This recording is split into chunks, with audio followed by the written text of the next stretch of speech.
पैसे खा के गली गली में लेके चोर साले।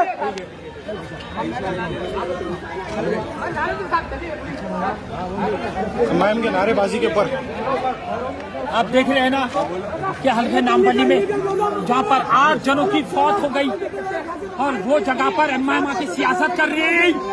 ये लोग लाशों पे सियासत कर रहे हैं, ये लोग आवाम के हित में बात कर रहे हैं। नहीं, हम आए जायजा लेने, हम आए हुकूमत से मुतालबा करने कि जो जलकर जो लोग मर गए उनके अफराद खानदान को 25 लाख एक्सग्रेशिया का मुतालबा करने आए, उनके अफराद खानदान को डबल बेडरूम फ्लैट का मुतालबा करने आए। हम मुतालबा करने आए कि जो कसूरवार है उसको सलाखों के पीछे भेजो। हम ये मुतालबा करने आए और ये एमआईएम के गुंडे आकर ये जगह पे अफरा तफरी कर रहे हैं, आतंक मचा रहे हैं। ये जुल्म सितम है एमआईएम का, ये एमआईएम का खात्मा करना है। इनके तो रोडियों को मैं पैरों की चूटी पे रखता हूँ। मर्दान की झुंड में आना नहीं है, मर्दान की अकेले में आना है। अकेले में मुकाबला कर, झुंड में आते रहे कुत्तों।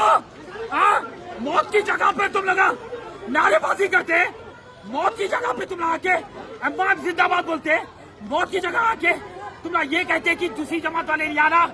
हम सिर्फ रहना तुम्हारे नाकामयाबी की वजह से आज वो 8 लोग मारे गए रेसिडेंशियल जगह में। कैसा उनको केमिकल फैक्ट्री को इजाजत मिली, कैसा मिली?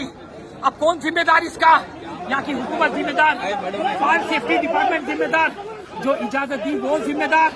अरे झुंड में आते रहे एमआईएम के लोगों।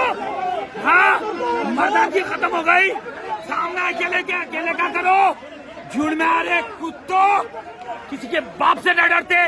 नामपल्ली हमारा मुकाम है, हर गली आएंगे, हर मोहल्ले आएंगे, आके हम लोग इंसानियत की हित में बात करेंगे। याद रखो, जहाँ पर इंसानियत है वहाँ पे राशिद खान और फिरोज खान मौजूद रहेंगे। किसी की माने जानी हमारे को रोकने से बस